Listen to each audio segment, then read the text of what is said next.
शदीद बीमारी की हालत में। ऐसे मौके पर एक हकीम को बुलाया गया। हकीम यहूदी था। हकीम ने आंखें फाड़ के यजीद को देखा और कहा ये ऐसी बीमारी है जो दुनिया में सिर्फ उन्हीं को होती है कि जो या तो नबी को कत्ल करते हैं या नबी की औलादों को कत्ल करते हैं। बीमारी क्या थी? छोटे छोटे बिच्छू हलक से बाहर आ रहे थे और उन्हें लकड़ी की छोटी छोटी लकड़ियों की मदद से निकाला जा रहा था।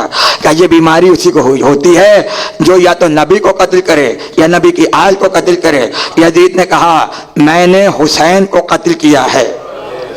एक मर्तबा यहूदी ने देखा, यहूदी है, यजीद के पास आया है, देखा और देखकर कहा जिस हुसैन के कत्ल से वो बीमारी तुझे हो गई जो नबी वालों को होती है और औलाद वालों को होती है नबी की, इसका मतलब है हुसैन का मजहब तो सच्चा है।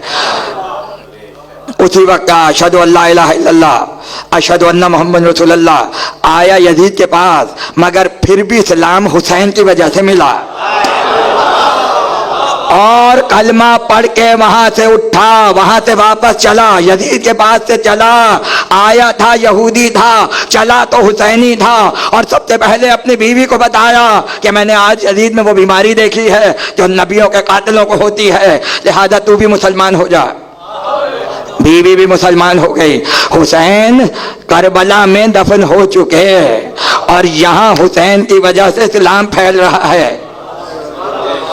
यहाँ हुसैन की वजह से तौहीद फैल रही है। यहूदी की बीवी मुसलमान, उसका पूरा खानदान मुसलमान, उसके भाई की बीवी मुसलमान, मगर कुछ औरतों ने अपने मजहब को छुपाया और कहा हम जाहिर नहीं करेंगे, जब वक्त आएगा तो बताएंगे कि हम मुसलमान हो गए। एक मर्तबा महल्ले में मजलिसें होना शुरू हुई। वो यहूदी औरतें जो मुसलमान हो गई थीं, उन्होंने मजलिसों में जाना शुरू किया। छुप के जाती थीं बुर्के ओढ़कर कि किसी की नज़र ना पड़ जाए और अदादारी करके अपने घर वापस आ जाती थीं। किसी ने मर्दों से मुखबिरी की, तुम्हें पता है तुम्हारी घर की औरतें कहाँ जाती हैं? रात को हुसैन का मातम होता है, ये सब वहाँ मातम करने पहुँच जाती हैं। तो शौहरों ने कहा नहीं नहीं, अगर ऐसा होता तो हमें पता चल जाता। कि अगर यकीन नहीं है इम्तिहान लो, इम्तिहान लो। मर्द अपने घरों में आए और औरतों से कहा रात को मेहमान आएंगे, खाना तैयार रखना, दावत होगी, ताकि मजलिस में ना जा सकें। आखिरी जुमले हैं तकरीर के। औरतें बगैर किसी की परवाह किए हुसैन की मजलिस में पहुंच गईं। ताज़ा ताज़ा हुसैनी हुई थी, बर्दाश्त ही नहीं थी जुदाई फर्श अज़ा की। मजलिस में आई, पूरी मजलिस की। आखिर में याद आया, अरे आज रात तो दावत थी और घर पे मेहमानों को आना था, हमारे शौहर तो हमें कत्ल कर देंगे अगर पता चल गया कि हम यहाँ मजलिस में आए हुए थे। ये कह के चली, अपने घरों में पहुँची। अब जब घर पे आई तो क्या देखा, बावर्ची खाने से खानों की खुशबू आ रही है। बावर्ची खाने से खुशबुएं उठ रही हैं। गई तो क्या देखा, कई औरतें खाना बनाने में मसरूफ। कोई दरवाजे पे खड़ी है, कोई बावर्ची खाने में खड़ी है, कोई सहन में खड़ी है, कोई फर्श बिछा रही है। मुख्तलिफ औरतें, जिस तरह से दावत का एहतमाम होता है उसी तरह से औरतें घर के काम कर रही थी। हैरान हो गई और हैरानों के पूछा, मैं तो इनको जानती तक नहीं हूँ, ये औरतें कौन हैं? एक मर्तबा देखा, एक बीबी ऐसी बैठी है जिसके हाथ में एक कुर्ता है और उस कुर्ते पे किसी के खून के निशानात हैं। बस हो गई मजलिस, इससे ज़्यादा मैं क्या पढ़ूंगा।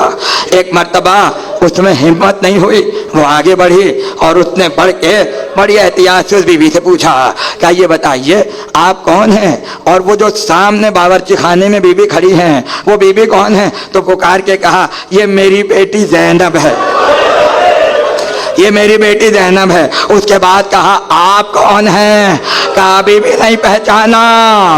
अरे जिसकी मजलिस से आ रही हो تم جب فرق ادا سے اٹھ رہی تھی تو تم نے اٹھتے ہوئے ایک جملہ کہا تھا، اے حسین کی ماں فاطمہ زہرا، میں تمہارے بیٹے کا ماتم کرنے آئی ہوں، اب میں اپنے گھر واپس جاؤں گی، میں تمہیں اپنا وسیلہ بنا رہی ہوں، مجھے مصیبت سے بچا لو۔ تو جانتے ہیں فاطمہ نے جملہ کیا کہا، ارے تو نے میرا کام کیا، اب میں تیرا کام کرنے آئی ہوں۔ اور کہا میں اس وقت تک نہیں جاؤں گی جب تک تمہارے مہمان نہ جائیں۔ ارے کتنی مظلوم ہے فاطمہ زہرا، جو بعد شہادت بھی حسین کی خدمت میں مصروف ہیں، حسین کی خدمت میں مصروف ہیں اور عزاداروں کی آ کے خدمت کرتی ہیں۔